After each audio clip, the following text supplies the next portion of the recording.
Bienvenidos.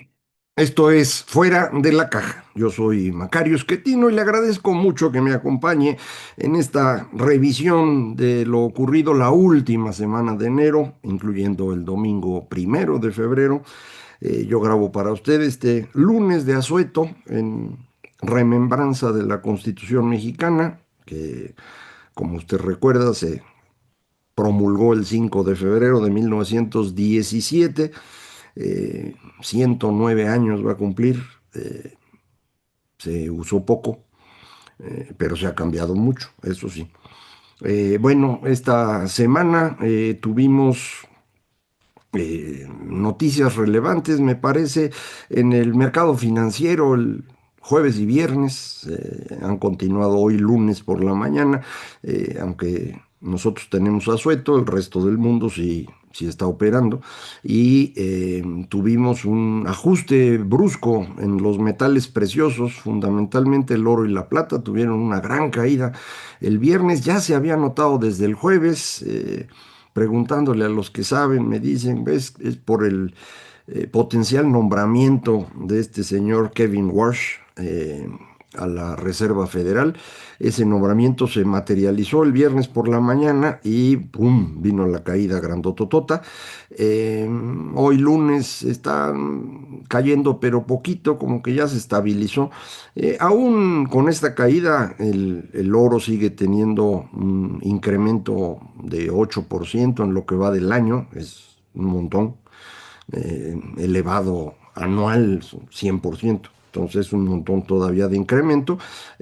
La plata anda por ahí también. Entonces, bueno, no fue una destrucción tan grande. Es una caída contra el valor que se alcanzó pocos días antes, que era grandísimo. Y es un buen ejemplo de lo que ocurre en los mercados financieros. Mucha gente cree que cuando alguien pierde en los mercados financieros es porque alguien ganó. No necesariamente es así. Si usted compró oro en enero, a principios de año, y lo sigue teniendo, bueno, pues tuvo un incremento extraordinario, 25% hasta el lunes o martes, y ahora tiene 8%. ¿Qué pasó con esa diferencia? Pues era dinero que no existía, ¿no? Hubiera existido si usted vendía en ese momento, pero no lo hizo. Tiene ahorita un poco menos de ganancia. Entonces, no crea usted que cuando alguien pierde, alguien obligadamente gana en los mercados. Eh, Esto solamente ocurre cuando se realizan las transacciones y ahí se materializa o se realiza, como dicen ellos, la pérdida o ganancia de su inversión. En cualquier caso, yo tenía la idea, se me ocurrió, que podía haber hecho esto el señor Trump, anunciar el nombramiento el viernes por la mañana en lugar de hacerlo después de que cerraran mercados como es frecuente. Eh, Tal vez para pues aprovechar y llevarse una lanita. Ya ve que el señor le encanta eso de eh, usar lo que llaman los especialistas insider trading, es decir, compraventa de valores financieros con información que los demás no tienen. Eso es un delito, pero ya sabe usted. Entonces, a lo mejor eso, pensé, tiene que ver con tener un ajuste brusco ahorita para una recuperación en los mercados de metales preciosos durante el fin de semana o esta semana, si se lleva a cabo el ataque a Irán. Pensé que a lo mejor podría haber ocurrido el fin de semana, no fue así. Según los que saben de esto, es inminente. mm, pero no ha ocurrido y pues es un caso más como el de Venezuela. Se puede quitar a una persona, a lo mejor puede usted dejar muy golpeado a la estructura de bandidos que gobiernan esos países, pero reemplazarlos no es cualquier cosa. No hay manera de ocupar Venezuela para Estados Unidos, mucho menos de ocupar Irán. A lo mejor lo que sí pueden hacer es algo en Cuba. Y en esto también hubo noticia el fin de semana de que el gobierno cubano está dispuesto a negociar. De ser cierto esto, pues sería ya la claudicación de Díaz-Canel y el proceso de tránsito a otro tipo de gobierno en Cuba. Eh, yo no soy particularmente optimista en términos de que se pueda hacer democracias.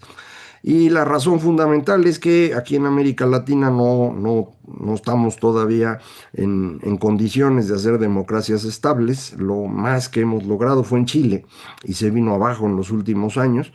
Eh, y eso porque Chile es una isla, estuvo muy aislada perdón por la redundancia, del mundo, debido a que de un lado está el mar, del otro lado están los Andes y en el norte está el desierto más seco del mundo. Entonces, pues ellos se mantenían ahí aislados, separados de un continente que tuvo un montón de hombres fuertes durante el siglo XIX, caudillos. En Chile sí había democracia. Eh, los presidentes duraban 2 periodos de 5 años cada uno, así es como lo tenían ellos, y funcionaron bastante bien, y por eso el golpe de Pinochet fue tan sorprendente para los chilenos. Eso no había pasado ahí. Insisto, a diferencia de los demás países latinoamericanos que con frecuencia tenían golpes de Estado y dictadores y cosas por el estilo.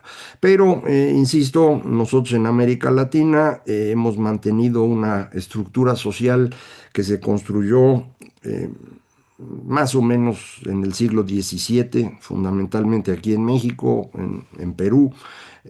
Los demás lugares tenían menos población, pero se fue extendiendo esta forma de gobierno. Pero lo hicimos con base en lo que llegó de España y lo que teníamos aquí anterior a esa época. En ese mismo siglo XVII se están construyendo ya estados modernos en Europa, en Países Bajos, en Gran Bretaña, en Francia, pero no en España, y menos aquí.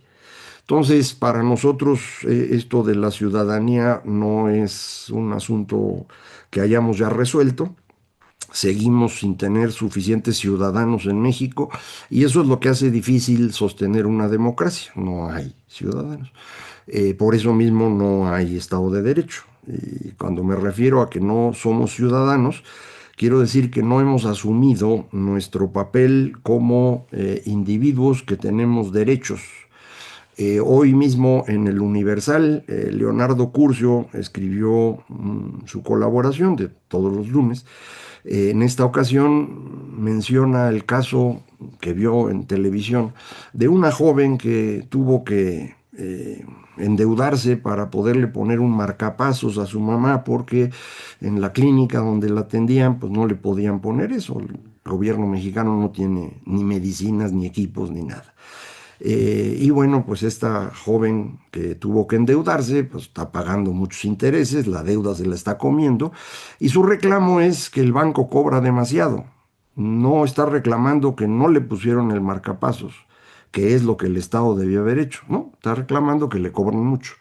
¿Qué quiere decir esto? Pues que no asume esta joven, ni su mamá, que tiene derechos y que uno de esos derechos es el derecho a la salud, está en la dichosa esta constitución que estamos celebrando, y es una obligación del Estado mexicano, y era algo que sí hacíamos hasta hace poco, no con todos los enfermedades, pero más o menos funcionaba.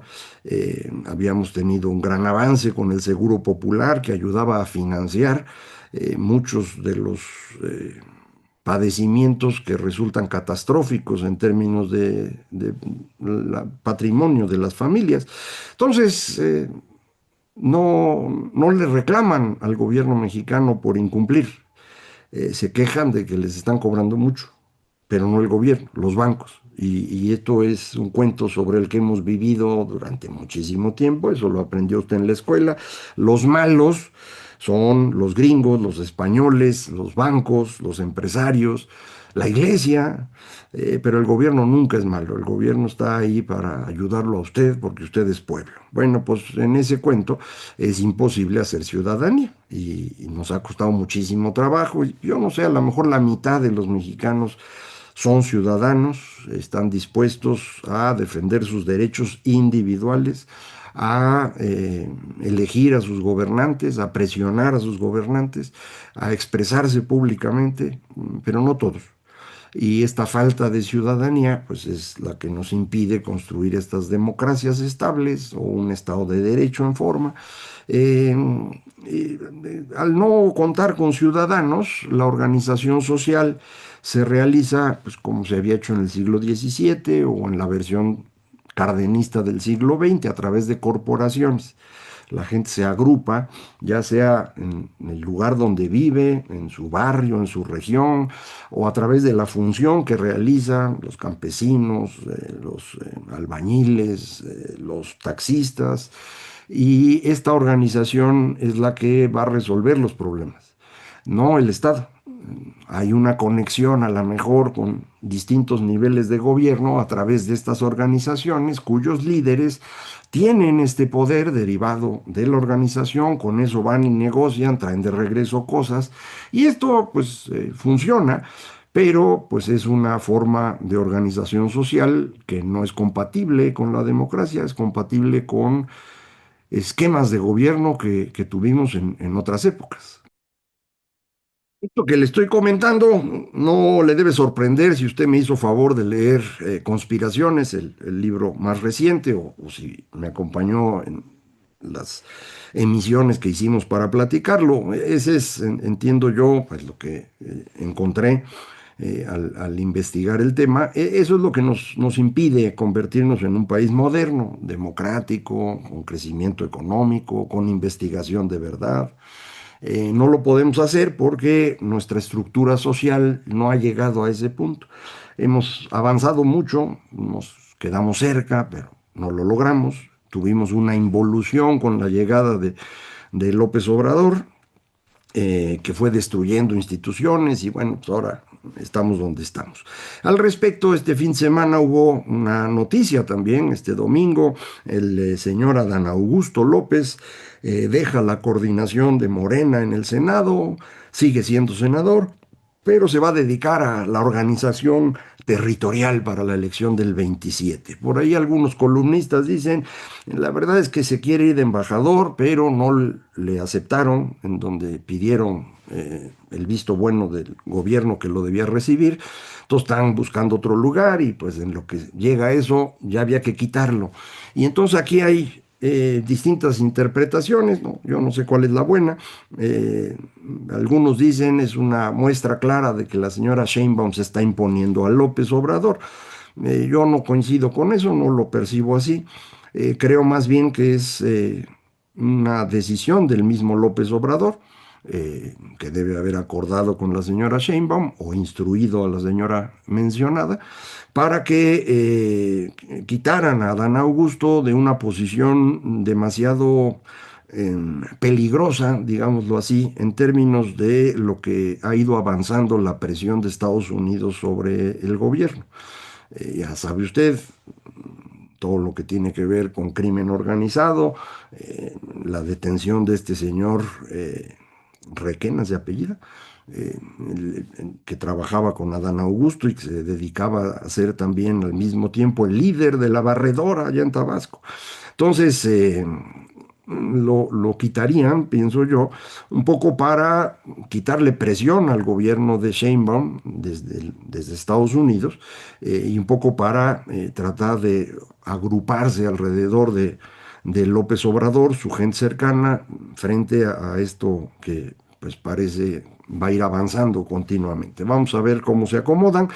No, no hay un cambio relevante en la dirección del gobierno. El señor Nacho Mier, que se queda como ahora el líder, que era el vicelíder, digámoslo así, pues es más o menos lo mismo. Vienen del PRI todos ellos. Eh, Vienen del PRI porque el PRI era el que tenía la gran estructura de estos grupos corporativos que le platiqué hace un momento, de estos intermediarios entre una población no ciudadana y un gobierno que va a administrar los bienes que ofrece dependiendo de la demanda que tiene. No le va a dar a todos todo porque pues, no le alcanza y porque no se trata de eso. Lo que vamos a hacer es ir garantizando el respaldo de la población, dándole a cada quien lo que nos va pidiendo y administrando esta entrega de cosas. Estas grandes estructuras son las que sostuvieron al PRI, son las que impidieron que en los años 80 y 90 nos viniéramos abajo, sí sirvieron.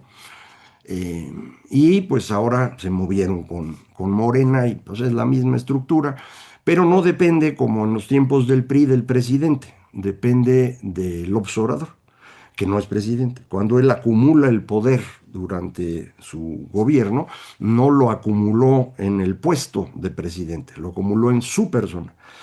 Lo escribí en ese tiempo, no es una cosa que acabé de descubrir, desde hace tiempo escribí esto y mi idea era dejar claro que el cambio de presidente no iba necesariamente a implicar nada favorable y creo que así ha ocurrido, ¿no? Acá el tema es si de veras el señor López Obrador tiene presión desde Estados Unidos, pues esto nos pone en problemas, porque la señora Sheinbaum no se está separando y entonces pues, nos van a agarrar por todos lados, ¿no? Pero bueno, ya veremos qué ocurre.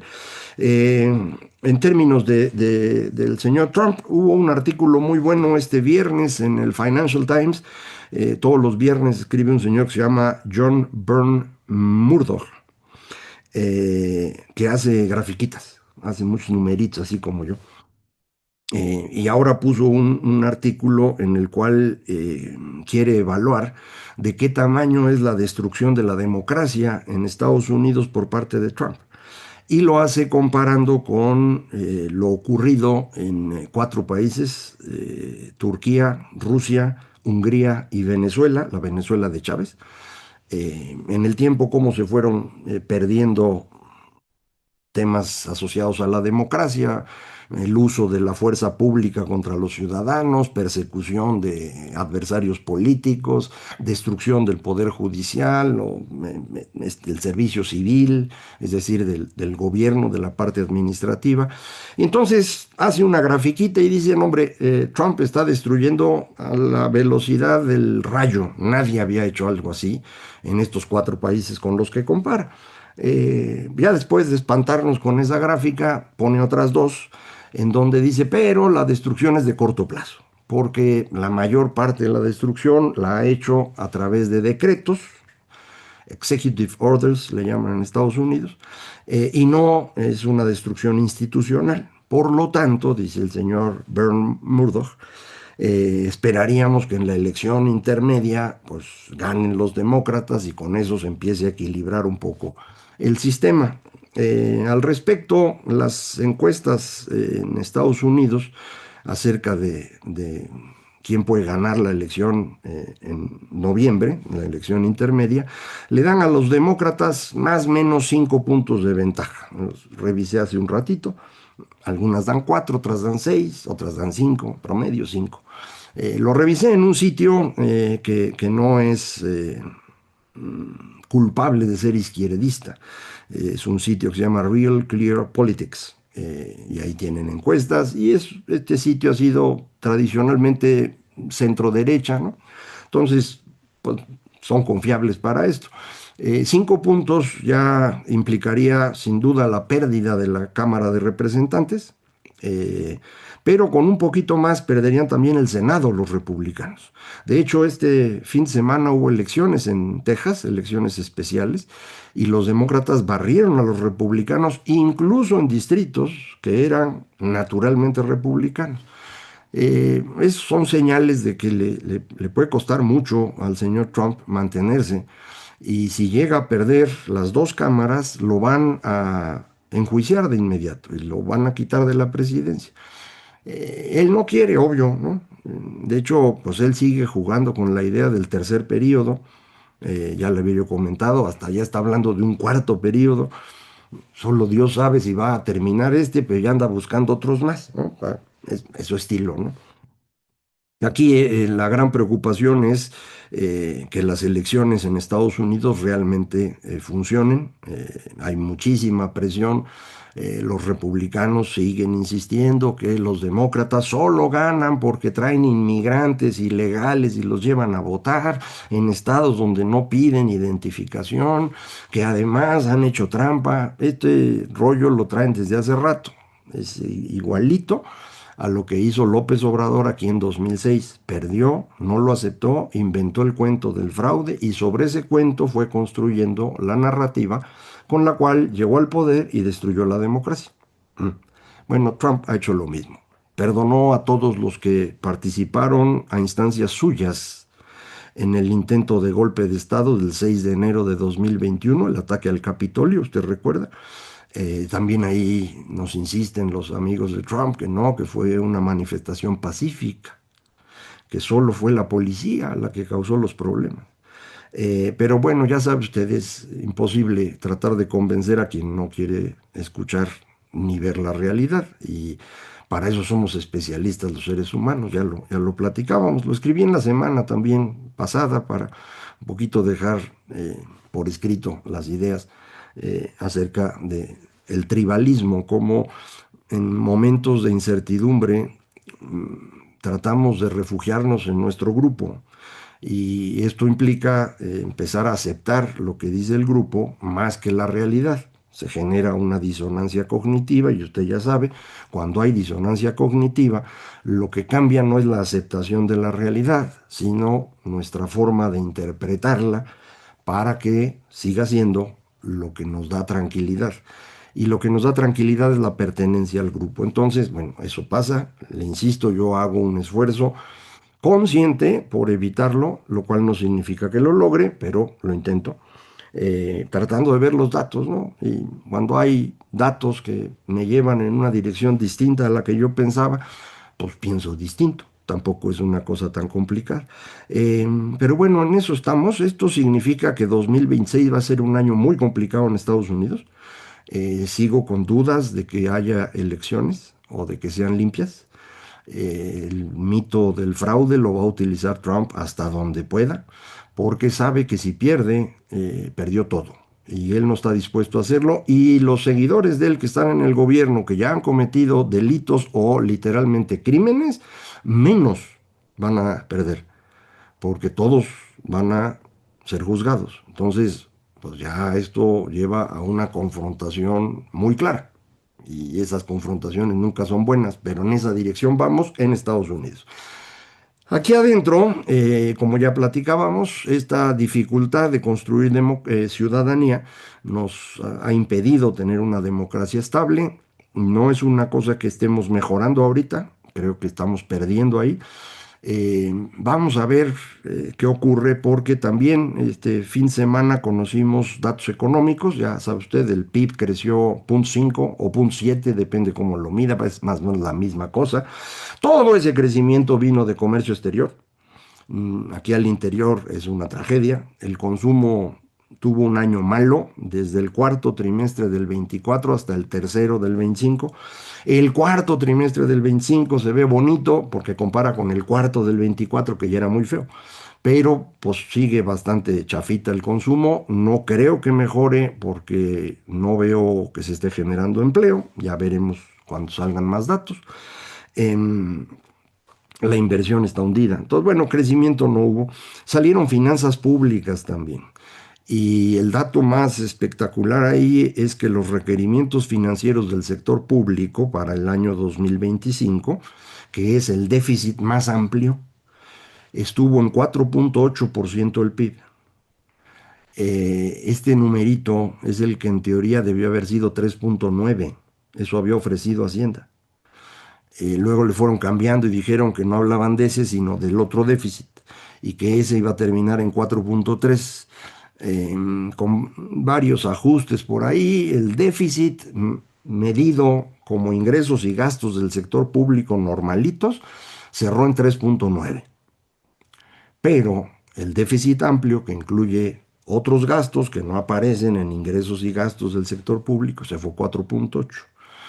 Haciendo numeritos que espero después poderle mostrar en otro lado, porque aquí no pongo gráficas. Eh, no hay manera que controlen las finanzas públicas en los siguientes años.